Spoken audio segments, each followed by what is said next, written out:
Actually, I always say I'm recording now. I always say I'll skip the first couple of seconds, but I've actually been keeping them in now because I think they're a bit more natural instead of doing a countdown. Yeah, So, like, yeah, it seems like a good start. it was, and I'm not going to do it this time, but I always end up doing a stretch just before. But I've just cheated myself by saying I'm going to do it. Fuck's sake, I've already ruined it for myself. Great start. Hello, everyone, and welcome to another episode of Sit Down for Stand Up. I have with me today Danny Moore. I was going to say a Welsh comedian, an English comedian in Wales. Yeah, So, why did we jump over to Wales? just for the free prescriptions, really. Good start, good start. So, yeah, Danny, the reason for the podcast is, for us to hear your story, how we're going to comedy, why we're going to Yeah, comedy, and hopefully encourage, a couple of people to, say sod it and try and get on the mic themselves. So, how long have we been doing comedy for? 18 months, and I've done just over 60 gigs. Oh, okay. Well, doing the maths here. I can't. I've got an accountancy degree, but I can't do the maths here. So, how many is that a week? 52, It's 75. been two or three sometimes, then there's been big breaks of like a month of nothing. Okay. And It's just where I am. The closest gigs are about an hour away. oh, okay. And So how and why did we get into comedy 18 months ago? I've always wanted to do it. I tried when I was about 20, Yeah. got on stage, froze, couldn't do it. You're And then I 22 now, so um, saw Ultra Comedy advertised okay. and thought I'll give that a try. And it was really good. Drew, the tutor, was amazing. I don't know, it just felt the right time to do it. I didn't seem to get nervous. It was, yeah, really good. Okay, so tell me a bit about Ultra Comedy. Is it a class? Yeah, it's I think the same group as white collar boxing. So you've got to sell 20 tickets, Yeah. which is a bit much at 25 quid on a Sunday for amateur comedy. But Mm. first gig was in front of 147 people, so that was an Oh, experience. yeah, that's a lot. And then you had to raise money for charity, so Okay. raise money for the local mind. Okay, tell me a bit about Mind. Just I know, but just for the Yeah, people out there. it's just a really good charity that um, helps out with anything sort of day to day, mental health wise. The one we've got in Monmouth has got what they call a tassel team, which is tenancy and supported living. So they'll help people in the community or in the supported houses. It can be anything from benefits, sorting bills, just really good service. Okay. Just helping people who need the extra help out there. Yeah. And something I honestly really wish I'd taken up 20 odd years ago when my life went to shit, but I was Mhm. too stubborn or just not ready for it. So Okay. And with the comedy class, was it sort of like an 8 week, 6 week program where they teach you? 6 weeks, yeah. Yep. And I think there must have been 40 odd to start with. Yeah. And then it whittled down to about 20 odd. Okay, still a good number though to get through Yeah. up to the end. So you don't know if it's for you until you get up and do it. No, that's true. Yeah. Okay, and how's it gone since then? Because I'm like the first time you perform in front of 100 people.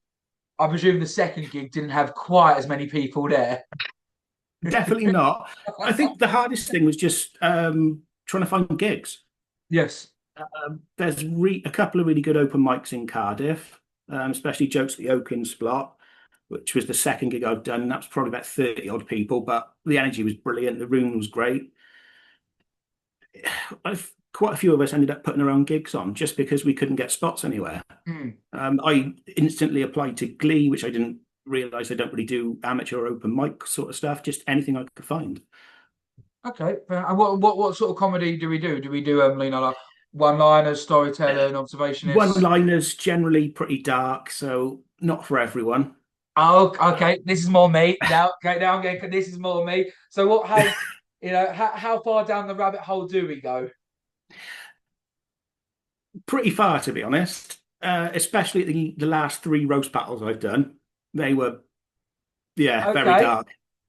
okay. Um, So I'm going to start the show. So would you say you're quite confident, quite good at roast battles? yeah, yeah. Okay. So I've lost, well, saying that I've lost two and won one, but there'll be right. a Okay. rematch in a couple of So months. I am against you. I am your opponent. What would you say?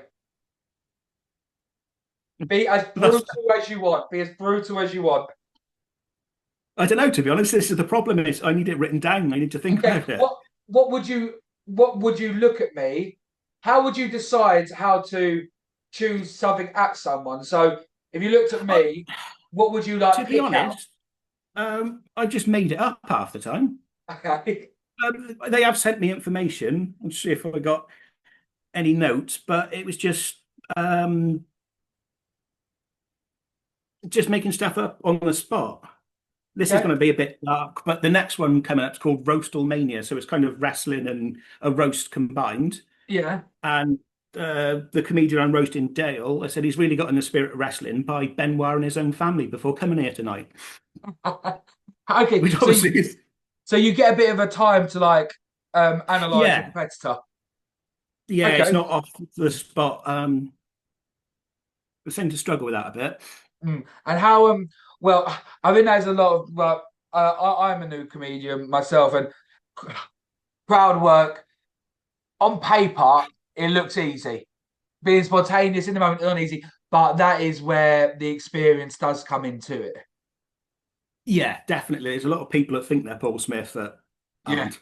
Would you say Uh, Paul Smith's your go-to guy to look for crowd work? no, I'm not a fan, to be honest, of the comedy. Okay. Uh,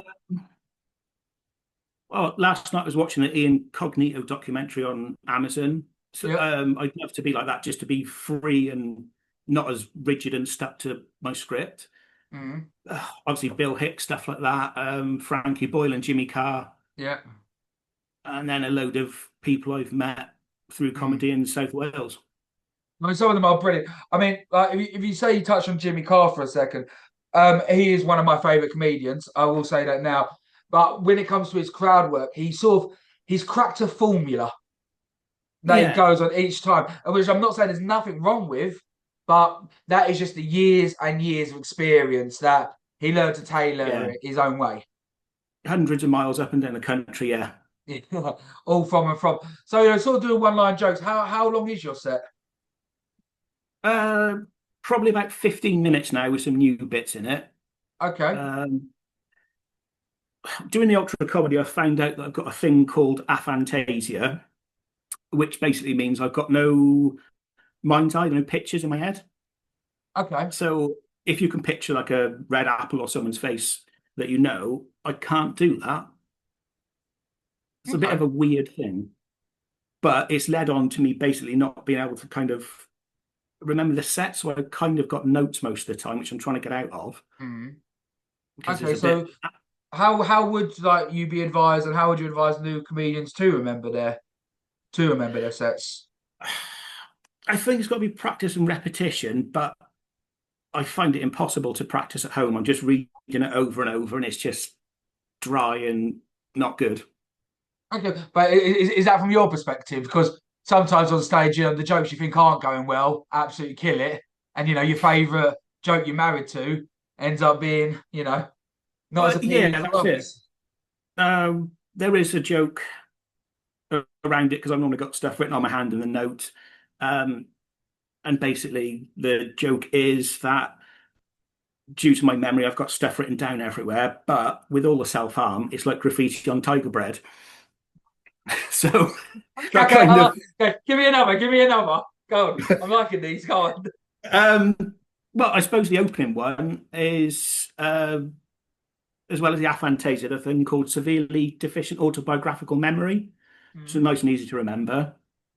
But it means I can't recall and remember past events and experiences, which is really lucky for my uncle.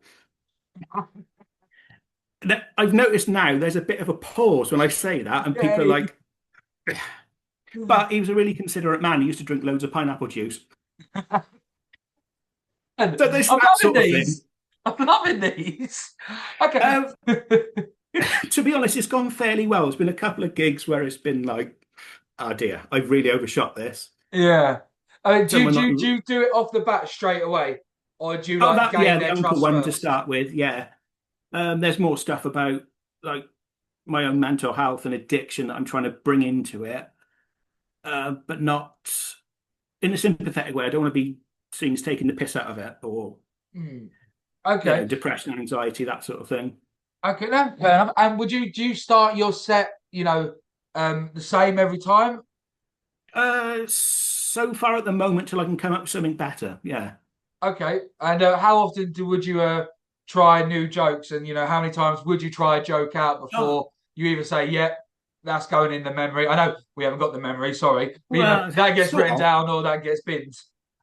When I first started, I used to write a new 5 minutes for every gig, and Oh, that was a big mistake yes.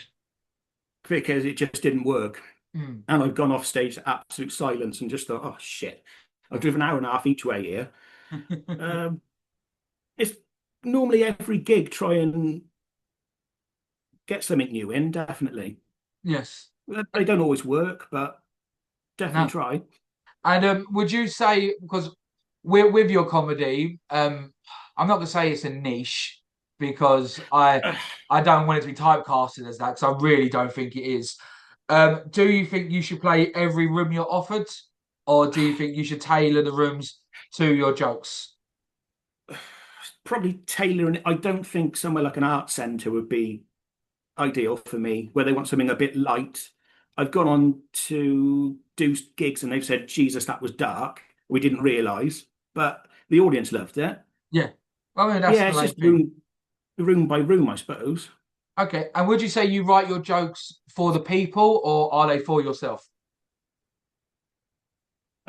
It's got to be myself first, Good. definitely. Anything Yeah. I think's funny will be written down somewhere, and if it doesn't work, I try to do more mainstream stuff about accidentally nearly eating dog ice cream, but it was just terrible. It wasn't I mean, funny. if you're not passionate about that, you don't really care about that, then it's not gonna. The audience, they can sense these things.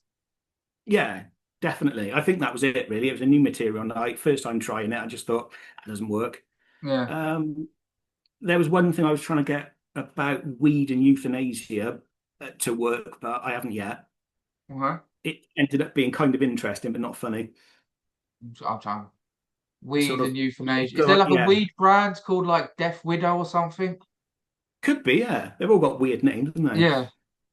But it was sort of trying to say, but both should be legalized, and in some cases, both should be mandatory. But Yeah. I've never worked it out.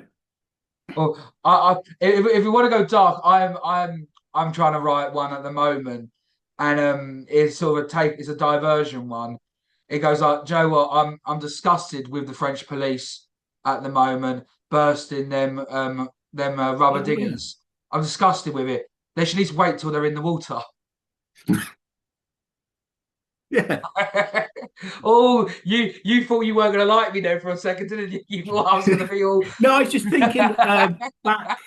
I think the French police are pretty brutal on that border control. I remember years ago being coming back from France, and they were pepper spraying people and battening them down a banking. It was, Oh. but yeah, just yeah. When you said about that boat thing, definitely. Okay. Well, so how would you say over the last 18 months, your stage presence has formed and what have you learned? What have you improved on in the last 18 months? Hopefully, more confidence with it. Mm. Um, Definitely try and go out there like you own it and like you should be there. I was listening to that comedian podcast, and Yeah. it's Tom State, I think, basically said go out and just think you're a rock star. So I think that Yeah. helps. Trying to think, yeah, this is my night and I should be here. Mm. But it's Well, yeah, just getting more confident with the I, jokes and the material as well. yeah, I agree. And that's why I think it's good at the beginning to do comedy that you want to do yourself because then it will Yeah, convey across. I mean, I had Mark on the pod, Mark here, good comedian Norfolk, a couple of episodes ago, and he just said like fake confidence because the audience won't be able to tell the difference. I think that's definitely part of it. And confidence has always been an issue. So Yeah. Well, so would you say on stage you are yourself, or do you create an alternative um, persona? I think it's myself actually, just maybe turned up a bit. Okay. Yeah, a bit more lively and a bit more exaggerated. Mm. No, I get it. And I always find it sort of weird because I have no problem doing comedy in front of, like 300 people.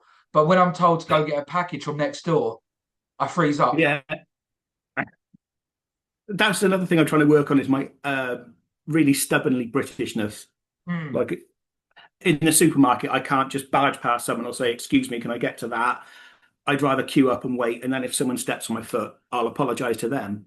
Yeah. Oh, when But I had that last night actually. Got absolutely livid. I went to my local scouts hall because it was their 70th year AGM. I was there. I grew up there as a kid.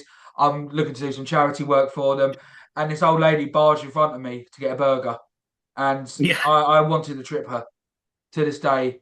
And she used the last of the ketchup, so that was a double downer. Like I'm gonna you've now made the list. I know you're already at death's absolutely door, livid. but Yeah, if you weren't at death's door, then yeah, you're on my list now. They've overcome rich and successful. I would go to the extent again a bounty hunter just because you used the last of the ketchup, and it will stay with me forever. So, doing comedy, you've done about 60 gigs. What's the funniest thing you've seen on stage at the moment?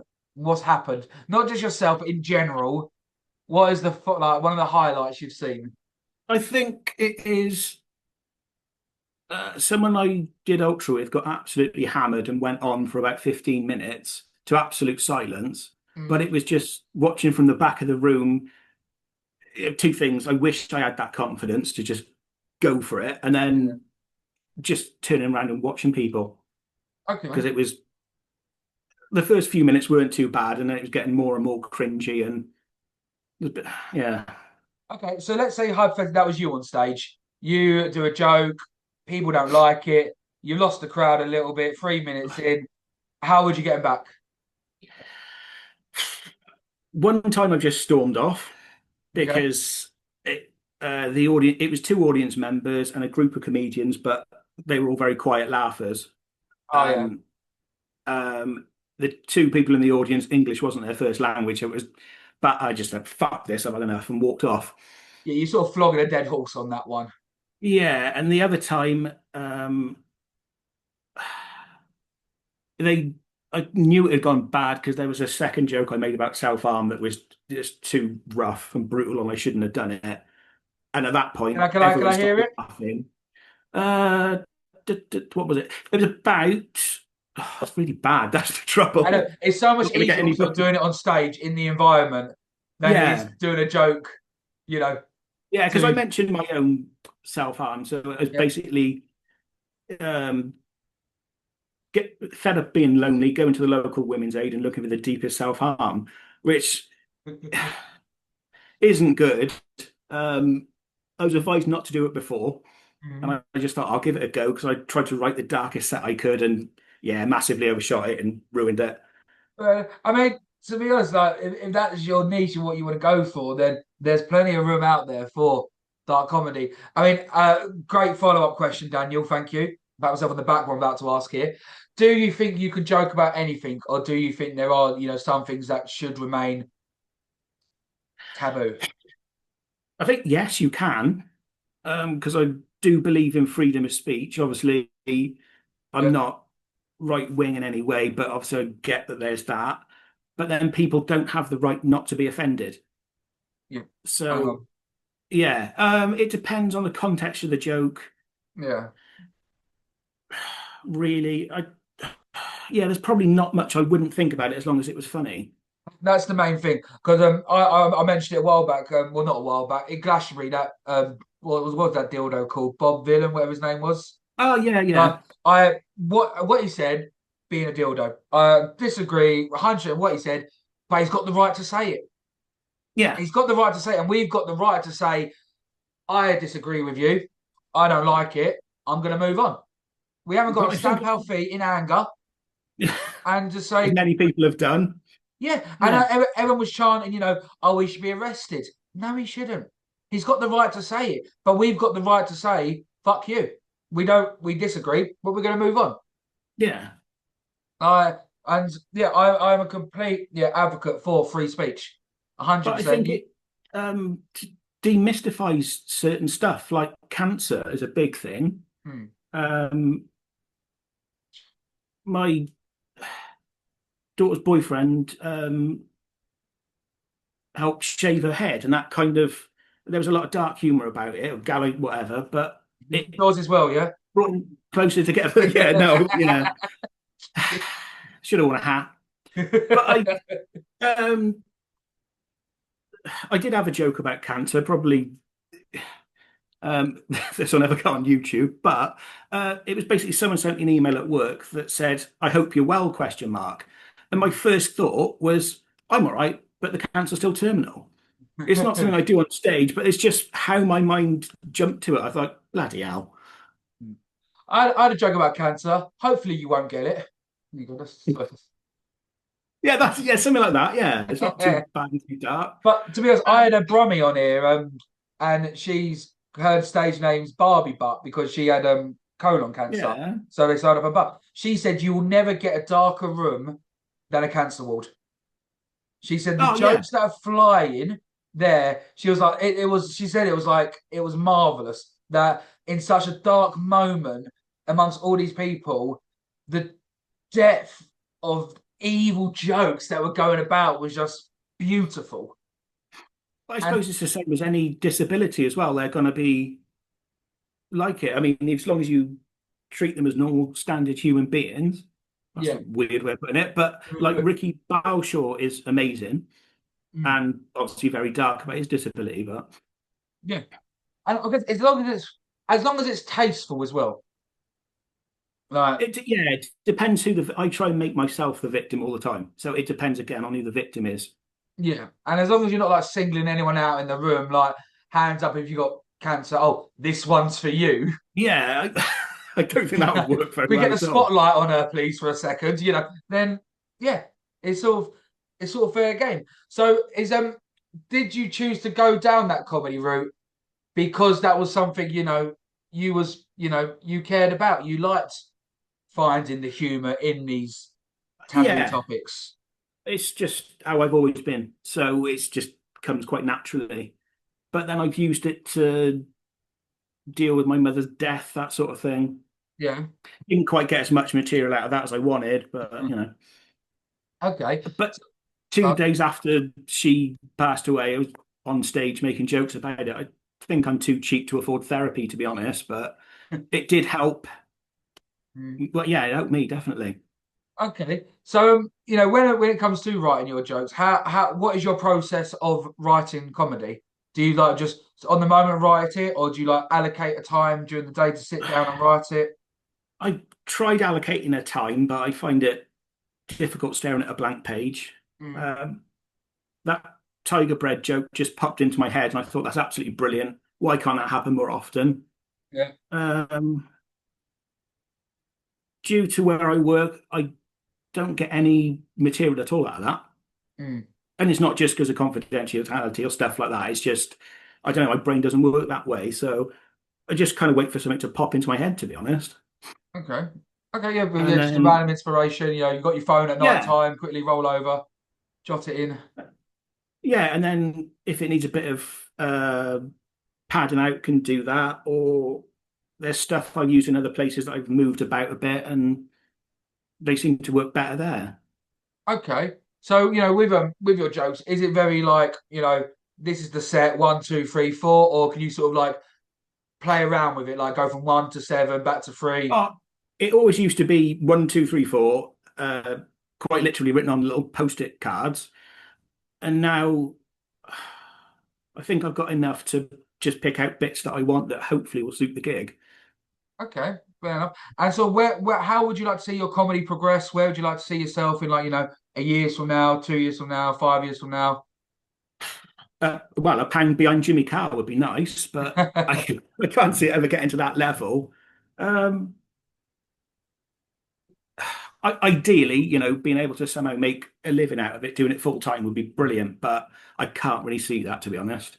I Okay. Do you think think that could be your location? possibly maybe if I moved Cardiff or Birmingham or something, Manchester way, Mm, it could work that way if there are a lot more gigs. Um, but then I think you need also like a podcast as well as a comedy, mm, like the Problematic podcast or Dead Men Talking, just to get more of a fan base, yeah, or the Hot Waters one as well. yeah. That's a good one. And then just keep doing as many gigs as possible, really. Yeah. I mean, would you say, yeah, stage time is key at the moment? Sort of just get as much under your belt. Yeah, Okay. especially the first 10 gigs, I could feel myself getting better and better and better. Um, but now it's about trying to find different stuff to talk about as well. Mm.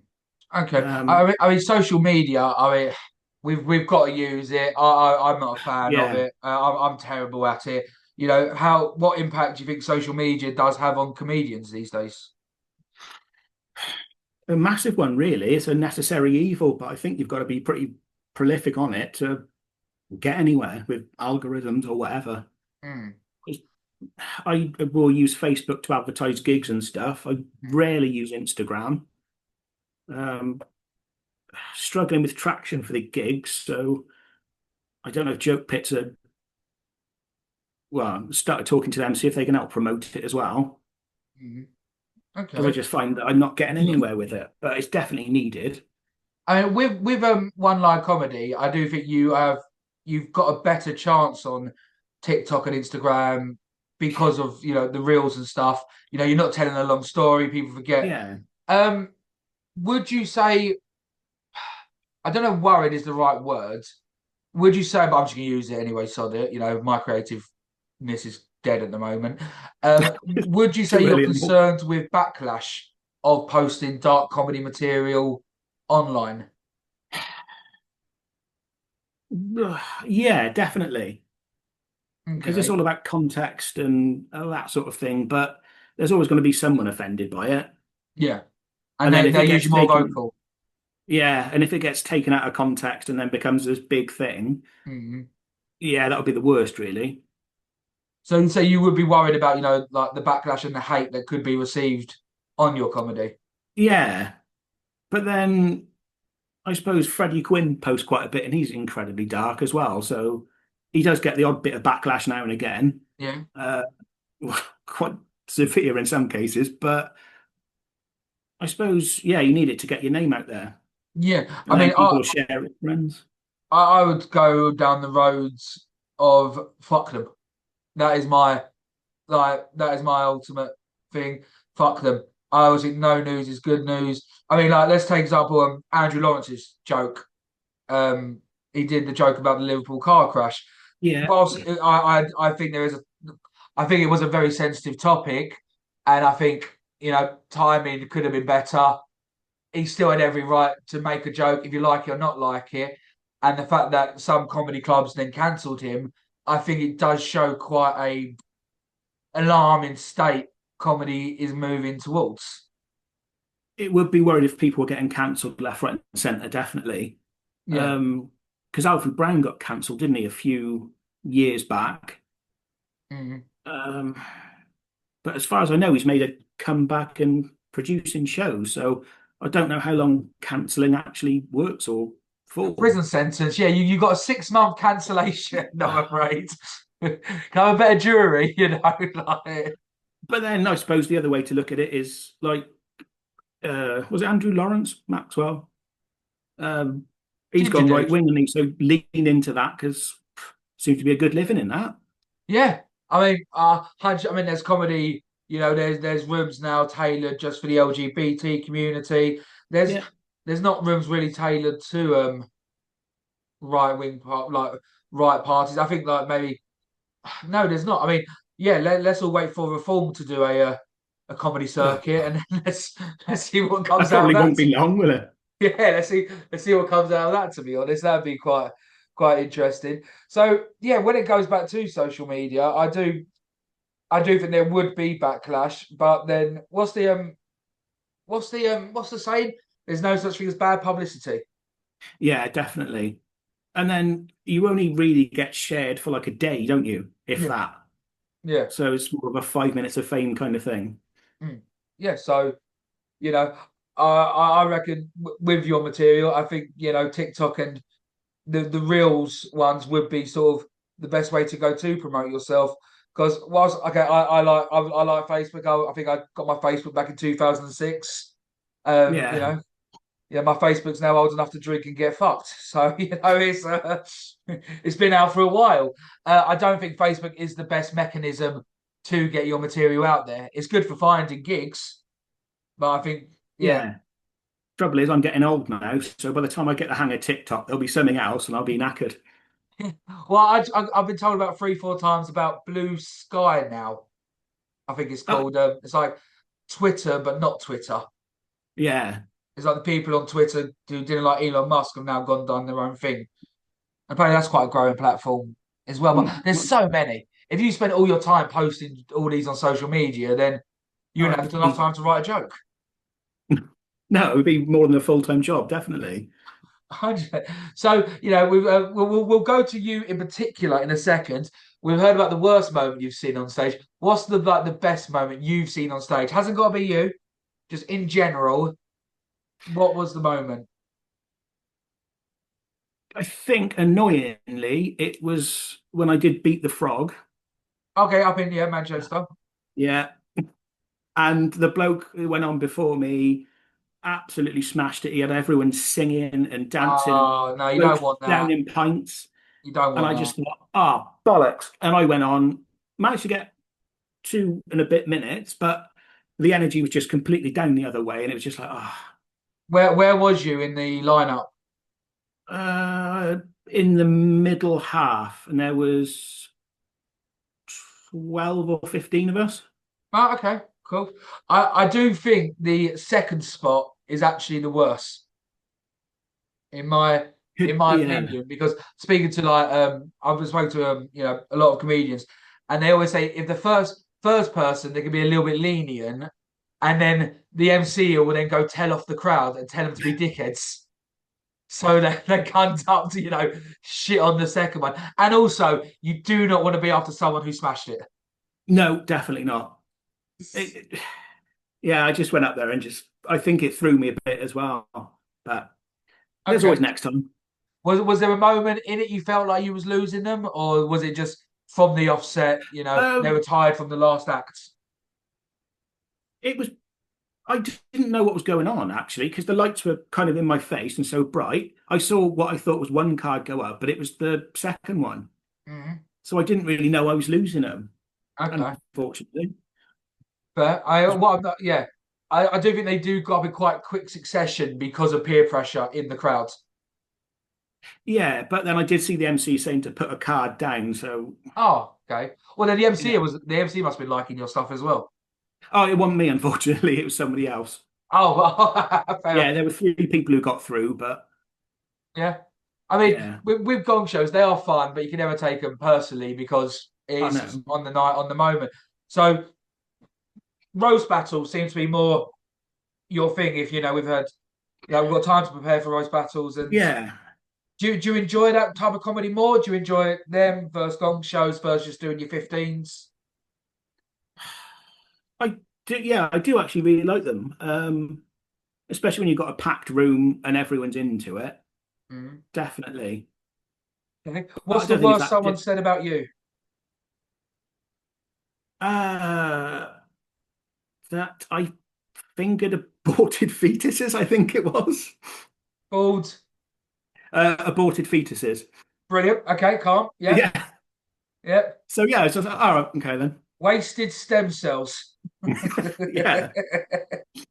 And the thing is, you can never take it personally because No. it's the line of duty. I mean, The is there anything that I could say about you that you would take offence to? no, I don't think so, because every time I've done one, it's been there's nothing off the table. Yeah, I mean, I guess So I'll change it. I guess, like, say if it was example, you said your mum had cancer. If I had guns that and it was fresh, that's yeah. too, but because that's not about you anymore. But if it was anything, about, like, say, if you said anything about my appearance, anything like that, it's fair game, to be honest. I don't know if that's too obvious though. I think yeah, as long as it's funny, I don't think it'd be an issue. Okay. Well, I mean, that is a good, fresh mindset to have on it. I mean, that is the Yeah, best way to look at comedy. because Um, they're always advertised the darkest evenings in comedy. So yeah, just go for it and see what you can come up with. okay. I had one the other day, and it was a roast battle in reverse. So you had to Right. go on stage and do the nicest compliment to them as a joke. Yeah. Is that something you think you could do? I'd give it a go, definitely. What, like, oh, you've got beautiful eyes, that sort of thing, is it? Or Yeah, no, yeah, stuff like that. Like you yeah, like, give it. yeah, it's like, Yeah, definitely give it a go. I'm trying to make one off the top of my head, and I'm struggling because I'm not a nice person. So, That helps. oh, you look strong. I wish you could carry me out of a burning building. Like, that was so bad, but like, Yeah, it's harder to be nice than it is. It shows the British mentality that it's so much easier to be horrible to someone than it is yeah, to that you actually like. pay them a Yeah, compliment. definitely. Okay, so we'll go with yourself, and I ask this question every single podcast. It's my favourite question. It's a two-parter. Um, if you watched them all before, you know I don't really care about the first bit. I'm just being nice. It's all about the second bit. What has been your personal favourite time in comedy, and what time did we bomb the hardest? Oh, I think my favourite time was the last ever ultra course day Yeah, because we were all up for it, and it was like in a little tiny cafe with a metal shutter, yeah, and my ears hurt from everyone laughing. So brilliant. it was just that feeling of going home, like, yes, I think I've got this. Um, the worst bombing was when I tried to do the darkest set possible because um, I wanted to impress Chris Davis putting on the gig, and I just ruined it. There was no laughter for the last minute or so, and it felt painful. Mm. That's definitely the worst, I think. Okay, would you say even if you bomb, you should stay till the end? Oh yeah, yeah, definitely. Because I hope this is the same with all scenes, but the pros will give you tips, and there's just a nice atmosphere, and it's the best bit of doing comedy, really, Mm. talking to the other comedians. Okay. No, I wholeheartedly agree. I was given this advice a couple of weeks back, and I haven't taken it on, in all honesty. But I feel like all advice you should listen to and then choose what to Yeah, discard. I was told that my comedy was for a more of a younger audience, like a darker audience. I should be writing more generic material to get myself known, and then go Ah, back to what I think I want to write about. What's your opinion on that? I don't think you're being true to yourself then, and that you might have the same issue that I have, where uh, more polite stuff is it just doesn't work. I don't think. I don't know if I'm not putting an effort in, or it just doesn't suit me, but yeah, staying true to yourself and the stuff that you think's funny. Perfect. Brilliant, brilliant answer. And what advice would you give to a new comedian who's looking at starting it? They're a little bit nervous. Oh, what if I get heckled? What if they don't like me? What if they call me fat on stage? I'm nervous. I'm scared. I'm scared, so I don't want to do it. What advice would you give them? I think there's no simpler advice than just get out and do it. Because once you're there, to be honest, I've not really seen any heckling yet, Mm, even with the stuff I've done. But yeah, just get out there and do as many gigs as you can, mm, and a varied, uh, not just one little open mic that's really nice and like a womb and it's all brilliant and everyone loves you. Go and do weird ones outside Birmingham when you die on your ass. Rough working men's clubs. Actually, I really love that gig in the valleys. They talked through the first act, who was Welsh Jesus, who was well known, and they should have loved him. mm. I got on stage, and everyone just looked at me, and I froze. And I was just like, "Oh bollocks!" But yeah, it's as many different gigs and as many different places, and just go for it. Yep, wholeheartedly agree. And like the one thing I say, the audience will never remember you.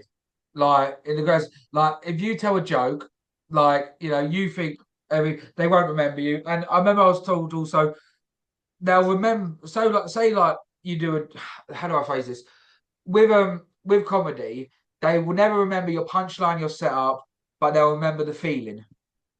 Yeah, because I've had a So few people recognize me after gigs. That sounds really pretentious, but they're no, like, that's lovely. "Oh, what's the next one?" Yeah, Yeah, but yeah, that's amazing. And yeah, I mean, we do it to make people laugh, but we also do it for ourselves. The worst thing is I can't remember my own gigs. Once they're done, they're gone. Unless I record it. It's really weird. And yeah, It's just how my brain works. and would you say doing stand up has helped you in your personal life? Um,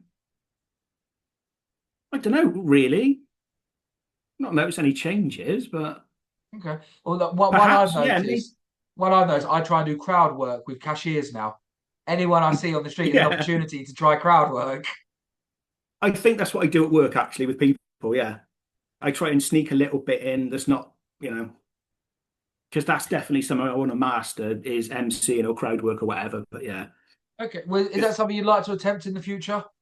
um, I have, yeah, MC'd one gig. How did that go? Um, it was all right actually. I just went incredibly weird instead of dark, some like terrible magic trick stuff like that. Okay. I run a gig in Cardiff. The first one was fairly packed, and for some reason, I was giving out cheese to people. Um, What? I thought if I can't be dark, I'm going to be weird. The Brilliant. last couple of gigs, unfortunately, they've only been like it's the acts and people that I know, so it's just like having a lovely chat. It's not really getting me any further. But Okay. Fair enough. yeah, I So might do some. if people want to come see you, where have we got to go? Uh, where's the next one? I think Bridgend actually. Um, just all across South Wales, really. Just look out on Facebook. Okay, so South Wales all across Facebook, and Where are yeah, we going? Yeah, the 27th is a gig in Bridgend at the Three Horseshoes. Oh, Mhm. then the 28th, Bath. So that'll be interesting. Fair enough. And yeah, if you want to see Daniel, look at all his stuff. All his details are in the description on this pod below. So yeah, if you want to see him, come look and listen to his dark, awful, evil, villainous one-liner dark comedy. Then I yeah, you did know get where to turned go. down for a gig the other day, so that was a badge of honor. What was that? Sorry. I got turned down for a gig the other day. That was a badge of Boo. honor. What, because of your comedy set? Yeah, they said, have you got any more child-friendly material? I went, no. I mean, you wasn't doing a child's gig, was you? It was an under 16s wheelchair basketball gig, so I reckon I'd have been all right. Well, okay, I can see the badge of honor, and then I can like, my foot is in both camps on that one, Danny. I'm afraid. I reckon it would have been all right. Yeah. Brilliant. Danny, that's all we've got time for today, I'm afraid. But thank you ever so much for coming on. Thanks very much for having me. Cheers, dude. Have a good one. Cheers. And you, Bye. right, bye-bye.